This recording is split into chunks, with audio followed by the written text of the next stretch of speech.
I think it's important to tell my story because I know that you are feeling alone and that you're feeling scared if you found this channel and you're watching this video. So here we go. When I was younger, like 14 years old or something, like around there, I would wake up in the morning and feel really nauseous and like not very good. And I would have sharp stomach pains and cramps. And then we'd go to the doctor, and the doctor would say, get more sleep, do this, do that. We'd come home, but they say, basically nothing's wrong with you. And this went on for like a year, and then it just got worse and worse until eventually started seeing blood in the toilet. And that's when you like they're going to take you seriously, I guess, basically, as a younger kid, especially. And so I went to a gastroenterologist, and like when you're a teenage girl getting these diagnostic scopes and scans and all of that, it just isn't that fun. So if that's you, I totally get it because it wasn't that fun. But once that's done, it's made me an expert in talking about all of this stuff as I get older. And I know a lot of grown people who don't like to say the word poop. So luckily, I'm not one of those people. Now, as I got older, they tried all these different medications. Like this was before biologics were mainstream. I don't know if they had really come out yet or not.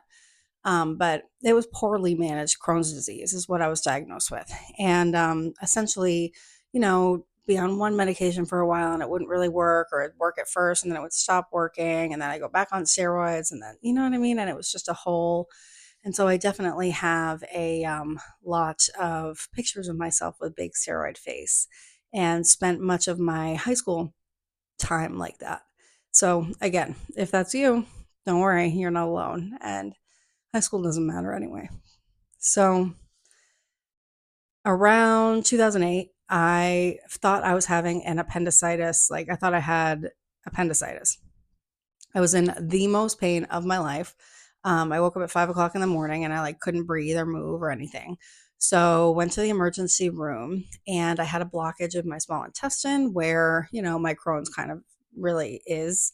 Crohn's can affect you anywhere from the mouth to the anus. So there are lots of kinds of Crohn's. And what we know now is there are lots of medications, and not every medication treats every kind of Crohn's. So come to find out, I really wasn't on any small intestine Crohn's medications.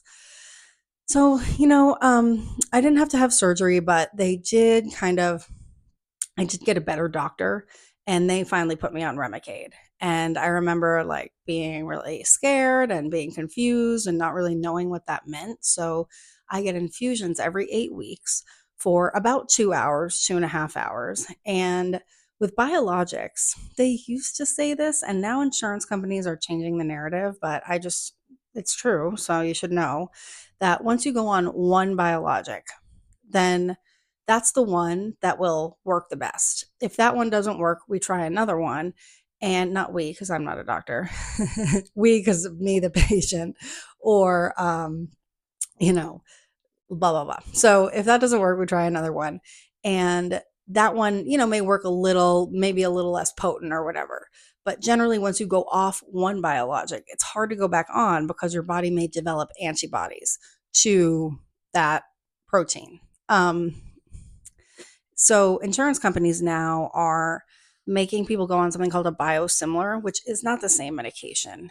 So the only hiccup I've really had since I went on Remicade was when I moved here to South Carolina, and United Healthcare forced me to switch to Inflectra instead of Remicade. And it made like almost all my hair fall out.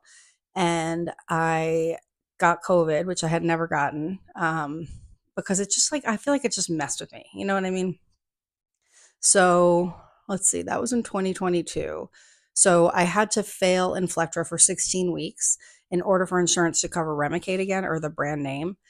And so now every time I switch insurance, that's in my chart, luckily. So I only had to go through it for 16 weeks. But what I did was I made sure as soon as I started feeling like I had some symptoms, I was like, I have this, I have this. And I just like put every single symptom that I used to get in a flare, even if it was mild. And every time I went in for the infusion, I'd be like, I don't feel well. And I'd schedule doctor's appointments and I'd say, my hair is falling out, blah, blah, blah, because it's got to be well documented that you failed. And you really want to make a point of telling them, I am failing this drug. So whatever that looks like for you. And if it works, the biosimilar, great. Like, it doesn't, I don't think it really matters, but I do think it's a shame that they're forcing people to switch from medication. Like in this case, I had been on this medication from 2008 to 2022. And insurance was like, yeah, no. Like, why? What's the point? One of the reasons I don't take insurance in my practice. So anyway, outside of that, then I went to back to school. Um, I was still having IBS symptoms. So I was a chef for a while, until like early 30s. And then I really wanted to do something more with what I've experienced in my life, because one day my mom and I were driving home from the doctor and I was crying and it was so frustrating. And it just felt like, for the whole family, it's like, what are you supposed to eat? What are you supposed to do? How are you supposed to like navigate this, especially like when it was the phone book and that was it. So we did go to an occupational therapist. We tried a naturopath who did really help, just because he explained, like, I feel like he explained better what autoimmune disease was than anybody else. And I do think that that's one of the reasons that I have such a high success rate with clients, because even if I can't fix someone perfectly, by the way, I'm a gut health dietitian. I didn't say that. Even if I can't fix someone, perfectly, I'm listening. I'm talking to them. I'm explaining to them what's going on in their body. And I'm giving them options from my essentially never ending bag of tricks. And I think it's important to do that, because especially now, like even when I go to the doctor now, it's like she goes down a checklist of 15 things. And I feel like my last appointment was so hurried, and then she's like doing an abdominal. I mean, I'm healthy, so I understand why it would be. She's doing an abdominal exam and she's like, "Oh, I don't have to talk to you about diet." I'm like, "There's 14 seconds left in this appointment. Like, that's when you talk to people about diet?" That sucks. And it sucks for you guys because they give you a handout and you don't know what to do. So my aim here on this channel is to say, hey, this is what we should be eating. This is what we want to be talking about. This is what you want to be looking at. And the last piece of my story is that I went back to school in my early 30s. I had IBS like symptoms. So I was always like going from diarrhea to constipation, especially in school because it was really stressful and I didn't have a lot of time. I definitely wasn't giving myself time in the morning to use the restroom like I advise everyone to do. Because if you don't give your body time to poop, then it's like, fine, see ya. Um, see you next week. You know what I mean? So that is, the nervous system does play a role here, but I became a dietitian from being a chef. And one of my rotations in my 1,200-hour internship was with a private practice dietitian who ran a functional medicine style dietitian practice like I do now. And so she said, well, let's do this functional stool test. And I have H. pylori. Well, I had H. pylori and, different bacteria in my small intestine that were living there that really shouldn't be living there, in higher amounts, especially. And I had an underfunctioning immune system. There were some digestive issues that we saw. And so she gave me an herbal protocol to fix this, and it was fixed. And like I never had IBS again. And that's why I do this, because I was like, oh my God, like if that is really like, I was told that I was going to have to take Miralax or Imodium because I have Crohn's and these symptoms are part of it. And what I've learned since is that 60% of people in IBD, inflammatory bowel disease remission, have symptoms of IBS, which is irritable bowel syndrome.